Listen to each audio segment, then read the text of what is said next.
श्री कृष्णम वंदे जगद्गुरु। इदम श्री सद्गुरुवे नमः। वाङ्मय नंबर 5, साधना से सिद्धि, डे 74। पिछले ऑडियो में गुरुदेव ने समझाया कि परमात्मा नियम रूप है, नियामक सत्ता है, नियंत्रण और व्यवस्था करने वाली शक्तियों को वह सजग रखता है। विश्व का संतुलन न बिगड़ने देने के लिए उसकी उत्पादक शक्ति काम करती है। वह समदर्शी है, निष्पक्ष है, निर्लिप्त है, वह सर्वोपरि है। फिर भी उसने सबको कर्म करने की पूर्ण स्वाधीनता प्रदान की है। मनुष्य की आत्मशक्ति का अंत नहीं। ईश्वर की समस्त शक्तियां और विशेषताएं उसके अंश पुत्र में बीज रूप से विद्यमान है। वह चाहे तो उन्हें विकसित कर सकता है। क्रमशः आगे, भला यह भी कोई सिद्धि चमत्कार है? आग पर चलना कोई सिद्धि चमत्कार नहीं है, वरन गर्मी और दाह के बीच के अंतर को समझते हुए एक विज्ञान सम्मत प्रयास मात्र है। अग्नि हर वस्तु को पेट्रोल के समान तुरंत ही नहीं जला देती। जलने वाली वस्तु का क्रमबद्ध संपर्क, उसमें सजलता का अंश तथा ईंधन में रहने वाले ज्वलनशील तत्वों की मात्रा पर यह बात निर्भर है कि कितनी देर में कितने तापमान की अग्नि से क्या वस्तु जल सकती है।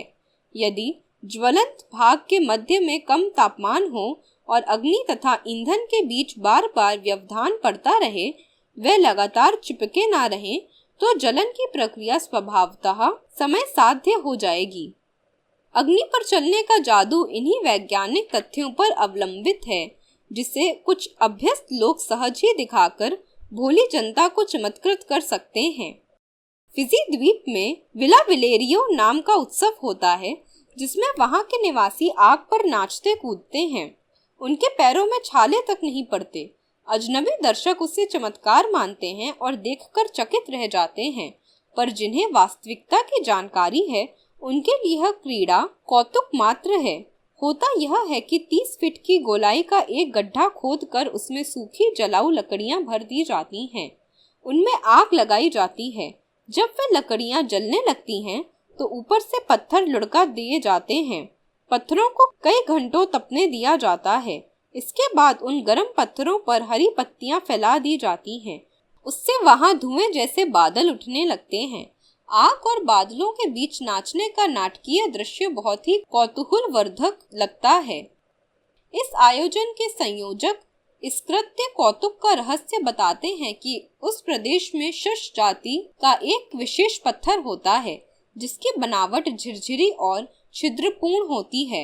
वह आग से लाल तो हो जाता है, पर उनमें ऊष्मा ठहरती बिल्कुल नहीं। फिर इन पर बिछी हुई पत्तियां भी पैरों की रक्षा करती हैं। फलस्वरूप नर्तक अपना नृत्य घंटों बिना किसी कठिनाई के जारी रख सकते हैं। वाराणसी जिले में अहीर जाति में मनौती के रूप में देवता का कड़ाहट चढ़ाने की प्रथा है। इस विधान में गोबर के उपलों में आग सुलगाकर मिट्टी के 3 बड़े घड़ों में खीर बनाई जाती है। इसे लैया कहते हैं। एक घड़ा अहीरों के जाति देवता कृष्ण का, दूसरा कुल देवी बसंती तथा तीसरा दुर्गा का होता है। पूड़ियां भी बनती हैं और इस प्रसाद को लेने के लिए उस क्षेत्र के लोग दूर दूर से आते हैं। इस विधान को पूरा करने के लिए उस क्षेत्र का ओझा भगत आता है। उसे 25 घड़े जल से स्नान कराया जाता है। इसके बाद वह खीर के उबले दूध में अपना हाथ कोहनी तक डालकर उसे चलाता है। इस प्रकार वह पूड़ियों के लिए खौलते घी में भी अपना हाथ डालता है, पर जलता नहीं। यह विधान पूरा करते हुए वाराणसी से 10 मील दूर परानापुर गांव के बांचू भगत को एक दर्शक ने अपनी आंखों से देखा था। इस प्रकार के क्रीड़ा कौतुक यत्र तत्र देखने को मिलते रहते हैं। उन्हें जादू मंत्र या देवता की सिद्धि समझकर बहुत से लोग चढ़ावा मनौती के रूप में गांठ कटाते रहते हैं। बाजीगर मुंह से शोले निकालने, हाथ पर अंगारा रखे फिरने जैसे कई खेल दिखाता है। इनमें अग्नि का प्रभाव कब, कहाँ, कितना और कैसे होता है, इसकी जानकारी प्राप्त करके तदनुकूल अभ्यास कर लेने भर की विशेषता रहती है। ऐसे खेल तमाशों को योग सिद्धि के साथ नहीं जोड़ा जाना चाहिए। यही बात तथा कथित सिद्ध पुरुषों द्वारा गड्ढे में समाधि लेने के बारे में भी लागू होती है। बात पुरानी है। उन दिनों सीहोर में ब्रुक ब्रांड चाय कंपनी का सम्मेलन था और वहां से सप्ताह में 2 बार आष्टा नामक समीपस्थ गांव में चाय वितरण करने जाया करता था। एक बार गांव के लोग बड़े उत्साह में थे और गांव को झंडियों तथा वंदन बारों से सजा रहे थे। गांव में एक मंदिर था जिसका बहुत सा हिस्सा टूट चुका था। इस मंदिर के भी भाग्य जाग गए थे। सफाई हो रही थी, सफेदी की जा रही थी। मन में कौतूहल जागा कि ये सब किस लिए हो रहा है। उन दिनों खंजरी बाबा गांव में पधारने वाले थे। खंजरी बाबा की भूगर्भ समाधि लगाने में बड़ी ख्याति थी। वहीं बाबा जी के एक चेले बैठे हुए थे। वह भी तपाक से बोले, बाबा बड़े पहुंचे योगी हैं, अपने प्राण ब्रह्मांड में खींच लेते हैं। कई दिनों तक समाधि के भीतर उनका शरीर प्राणहीन पड़ा रहता है और जब बाबा जी के प्राण ब्रह्मांड से लौटते हैं तब वह शरीर फिर चैतन्य हो जाता है। कुछ दिन बाद बाबा फिर वहां आने वाले थे। सैकड़ों लोग भजन कीर्तन करते हुए गांव से 1 मील आगे आकर बाबा जी की आगवानी के लिए गए। उनको वहां फूल मालाओं से लाद दिया, आरती उतारी और जय जयकार करते हुए बाबा जी को गांव में ले आए। बाबा जी ने मंदिर में अपना डेरा डाला। उनकी उम्र 30 से 35 वर्ष के करीब होगी। दाढ़ी जरूर बढ़ा ली थी। एक हाथ में छोटी सी खंजरी थी जिसे उनकी उंगलियां निरंतर बजाती रहती थीं। इसी कारण वे खंजरी वाले बाबा कहलाते थे। पता चला कि बाबा जी खीर, दूध की बनी खोआ की चीजें और सूखे मेवे के अलावा कुछ नहीं खाते। वे निरक्षर और मूर्ख थे। पोल ना खुले इस कारण प्रायः मौन ही रहते थे। जिस मैदान में बाबा जी समाधि लेने वाले थे वहां एक 7-8 फुट गहरा और लगभग इतना ही चौड़ा गड्ढा खोद दिया गया था। रात भर श्रद्धालु ग्रामीण उस स्थान पर कीर्तन करते रहे। सुबह शौच आदि से निवृत्त होकर बाबा जी जन समूह के बीच वहां पधारे। लोगों ने उनकी आरती उतारी। उनके एजेंटों द्वारा इस अवसर पर बाबा जी के दर्शन के लिए आसपास के गांवों के सैकड़ों आदमियों को एकत्र किया गया। उपस्थित जन समूह और गांव में घर घर आरती घुमाई गई और पैसे इकट्ठे किए गए। बाबा जी गड्ढे में बिछी दरी पर बैठ गए। ऊपर से 3-4 टीन की चादरें ढक दी गईं और उनके ऊपर मिट्टी डाल दी गई। समाधि बन गई। समाधि के ऊपर एक सफेद चादर बिछा दी गई और इस चमत्कार को देखने के लिए इकट्ठे हुए सैकड़ों स्त्री पुरुषों ने उस चादर पर रुपया, अठन्नी, चवन्नी अपनी श्रद्धा के अनुसार चढ़ाए। कुछ औरतों ने हाथ में पड़े चांदी के छल्ले भी चढ़ा दिए। कहा गया कि बाबा जी को दूसरे स्थान पर शीघ्र पहुंचना है, अतः वे इस स्थान पर केवल 24 घंटे की समाधि लगाएंगे। दूसरे दिन सुबह बाबा जी 24 घंटे बीतने पर बाहर निकाल लिए गए। इस अवसर पर बाबा जी की आरती उतारी गई और लोगों ने बाबा जी के चरणों में भेंटें चढ़ाई। वहां से 500-700 रुपए मुड़कर बाबा जी की मंडली चली गई। यह घटना एक ही गांव की नहीं है। ऐसी घटनाएं नित्य कई गांवों में हो चुकी थी और अब तक हो रही थी। न जाने कितने बाबा लोग अपने चेले चपाटों के प्रचार के बल पर देहाती ही नहीं बल्कि शहरी जनता को भी मूर्ख बनाकर गुलछर्रे उड़ा रहे हैं। समाधि लेने का यह चमत्कार जनता को बड़ा प्रभावित करता है, परंतु यह कोई चमत्कार नहीं था। यह तो सभी जानते थे कि आदमी ऑक्सीजन के बिना जिंदा नहीं रह सकता। 6-7 फुट गहरे और लगभग इतने ही लंबे चौड़े गड्ढे को ऊपर से बंद कर देने पर भी इतनी प्राणवायु ऑक्सीजन रहती है कि एक आदमी उसमें 2-3 दिन तक मजे से जीवित रह सकता है। इसमें समाधि लेने जैसी योग साधना की या प्राणों को ब्रह्मांड में खींच लेने जैसी कोई असाधारण बात नहीं है। इतने छोटे स्थान में जो चारों ओर से बंद हो, बैठने में पहले अवश्य घबराहट महसूस होती है, किंतु अभ्यास से यह घबराहट धीरे धीरे मिट जाती है। ऐसी समाधियां लेने वाले तथाकथित महात्मा पहले 4-6 घंटे गड्ढे में बैठते हैं, फिर धीरे धीरे अवधि बढ़ाते जाते हैं, अभ्यास करते रहते हैं और कुछ दिनों के अभ्यास के बाद ऐसे गड्ढे में 2 से 3 दिन तक रह सकते हैं। अक्सर ये लोग 24 घंटे की ही समाधि लेते हैं। गड्ढा जितना अधिक गहरा और लंबा चौड़ा होगा, उतनी ही अधिक उसमें ऑक्सीजन होगी और उतनी ही अधिक समय तक बाबा जी उसमें रह सकेंगे। चमत्कार और सिद्धियों के भ्रम जंजाल में ना भटकें, यथार्थता को समझें। जनमानस की बनावट कुछ इस प्रकार की है कि सुशिक्षित, कर्मशील होते हुए भी चमत्कारों, देववाद के प्रति आस्था कुछ अधिक ही होती है। आए दिन ऐसे बाजीगरों के किस्से सुनने में आते हैं जो पढ़े लिखों को कौतूहल दिखाकर ठग लेते हैं। पोल खुल जाने पर भी संत का वेश बनाए अध्यात्म की दुहाई देते रहते हैं। वस्तुतः अध्यात्म का बाजीगरी की प्रदर्शनबाजी से कोई संबंध नहीं। विभूतियां और सिद्धियां हमेशा आध्यात्मिक होती हैं, पर हितार्थाय होती हैं एवं कभी भी पुरुषार्थवाद की मान्यताओं को चोट नहीं पहुंचाती। उनका विकसित होना मात्र यही बताता है कि आत्मिक प्रगति का एक सोपान यह भी है। भौतिक सिद्धियां तो कीड़ों मकोड़ों में भी पाई जाती हैं, जो चलते समय पैर के नीचे मर जाते हैं। मक्खी आकाश में उड़ सकती है, बतखें पानी में तैर लेती हैं और तीक्ष्ण दृष्टि संपन्न गिद्ध की आंखों का कोई मुकाबला नहीं कर सकता। जुगनू अंधेरे में प्रकाश फैलाता चमकता रहता है। मकड़ी को आने वाले मौसम का ज्ञान रहता है, तो गिरगिट भांति भांति के रंग बदल लेता है। पर यदि यही सिद्धियां हैं एवं इन्हीं की प्राप्ति के लिए साधना रूपी पुरुषार्थ किया जाता है, तो सफलता के अंतिम शिखर पर चढ़ते चढ़ते वहां पहुंचा जा सकता है जहां ये कीड़े मकोड़े विकसित होते होते पहले ही पहुंच गए हैं। रामकृष्ण परमहंस दक्षिणेश्वर के अपने काली मंदिर में शिष्यों के बीच बैठे थे। शिष्यों की सिद्धियों के विषय में जानने की उत्सुकता को देख उन्होंने एक कथा सुनाई। एक शिष्य कठोर साधना कर वापस लौटा। नदी के इस पार गुरु की झोपड़ी थी। गुरुजी से मिलने को उत्सुक शिष्य ने नदी पार करने के लिए कदम बढ़ाए। उसका स्वागत करने आए गांव के श्रद्धालु परिजनों ने नाव की ओर इशारा किया। वह बताया, आपको उस पार ले चलते हैं। शिष्य बोला, नहीं, रहने दीजिए, मैं ऐसे ही पार कर लूंगा। योगी महाराज ने 15 वर्ष तपस्या करके सीखी भी तो एक ही सिद्धि थी, पानी पर चलना। उसके प्रदर्शन का भी इससे श्रेष्ठ और क्या अवसर हो सकता था। लोगों के देखते देखते वह पानी पर पैर रखते हुए उस पार पहुंच गया। गुरुजी झोपड़ी के दरवाजे पर खड़े देख रहे थे। दम्भ से सिर ऊंचा किए, छाती फुलाए शिष्य महोदय बढ़े चले आ रहे थे।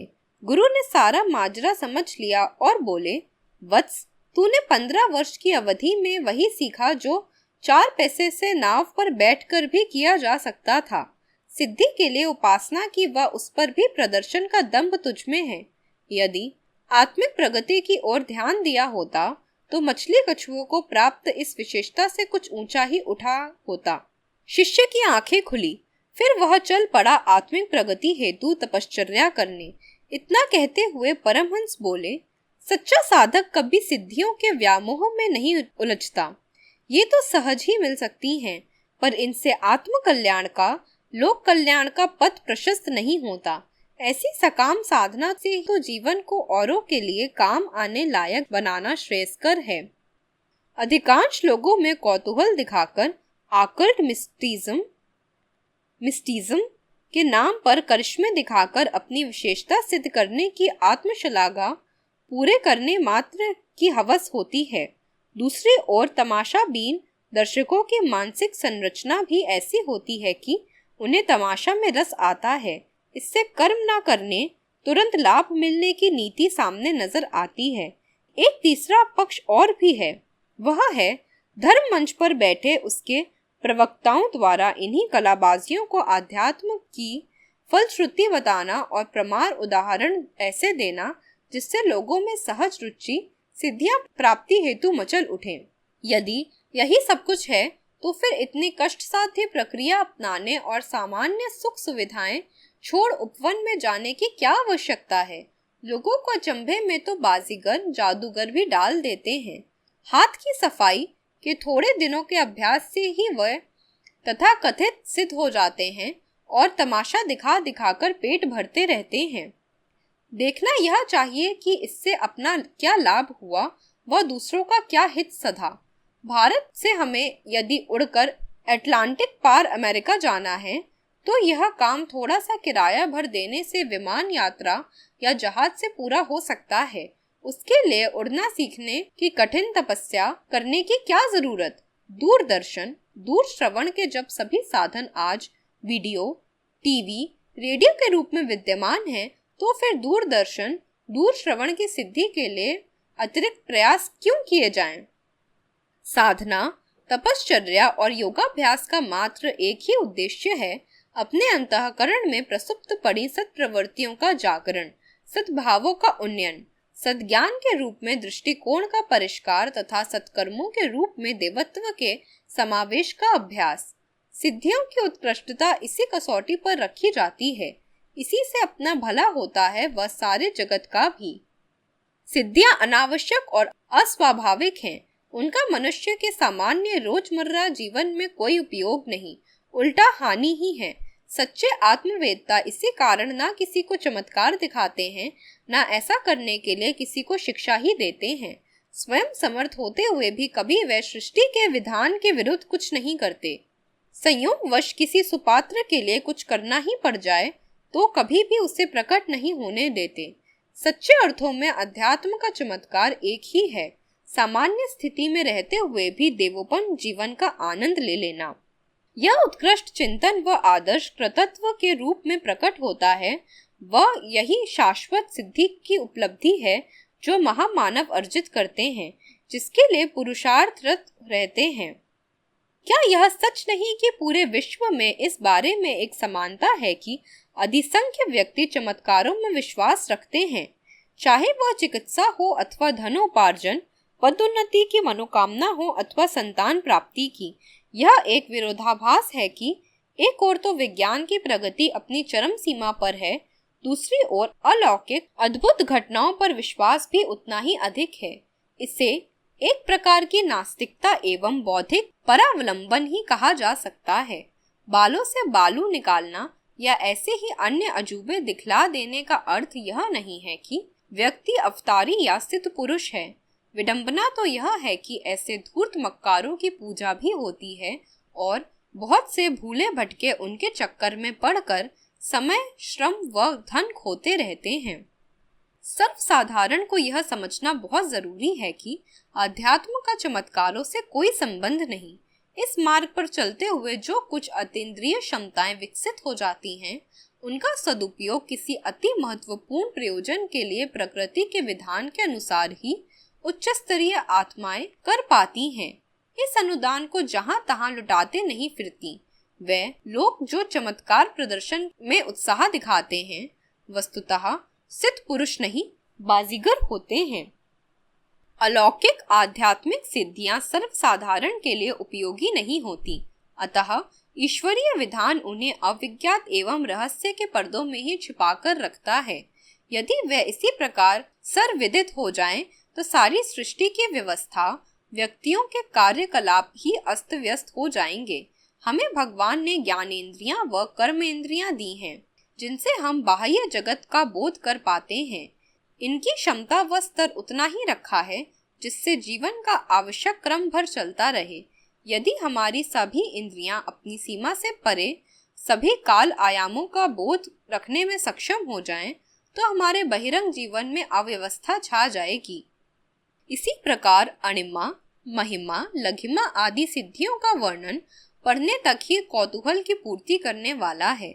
सर्वसाधारण को वे मिल भी जाएं, तो उनके लिए संकट उत्पन्न करने का कारण ही बनेंगी। सिद्धि द्वारा अपने विषय में पूर्व जानकारी प्राप्त करना तथा भविष्य जान लेना सामान्य बुद्धि के मनुष्य के लिए तो अकर्मण्यता का न्योता देने के समान है। जब हानि लाभ होना है ही, मरना है ही, तो प्रयास पुरुषार्थ की क्या आवश्यकता है। ऐसी स्थिति निश्चित ही ना तो मनुष्य को ही स्वीकार्य होगी, ना ही विधाता को। महर्षि पतंजलि ने अपने योग ग्रंथ में सारी सिद्धियों का परिचय देते हुए सचेत भी कर दिया है, क्योंकि ये सिद्धियां अंतिम लक्ष्य मोक्ष और आत्मकल्याण की प्राप्ति में बाधक ही बताई गई हैं।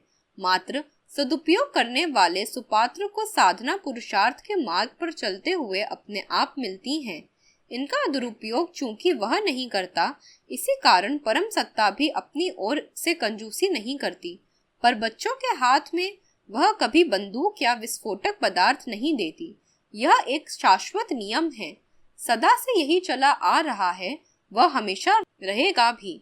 जिन्होंने इन सिद्धियों का दुरुपयोग किया, यथा भस्मासुर, रावण, हिरण्याक्ष, हिरण्यकश्यपु आदि, अंततः बड़ी विपत्तिग्रस्त स्थिति में जीवित रहे और उनका बुरा अंत हुआ। सिद्धियां वस्तुतः दिव्य शक्ति के वरदान हैं, बड़ी उपयोगी भी हैं, पर उन्हें पाने वाला संभाल कर रखे, तभी तक कहीं भी थोड़ी सी असावधानी हुई तो इससे हानि होने की संभावना अधिक है। आत्मबल संपन्न व्यक्ति चमत्कार नहीं बताते, अपनी तिजोरी में बंद विभूतियों को वह छिपा कर रखते हैं, जहां तहां उसका प्रदर्शन नहीं करते फिरते।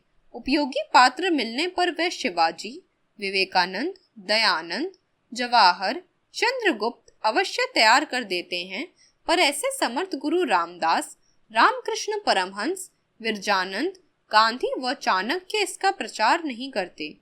सामान्य से असामान्य स्वयं बन जाना, औरों को भी बना देना क्या कम चमत्कार है।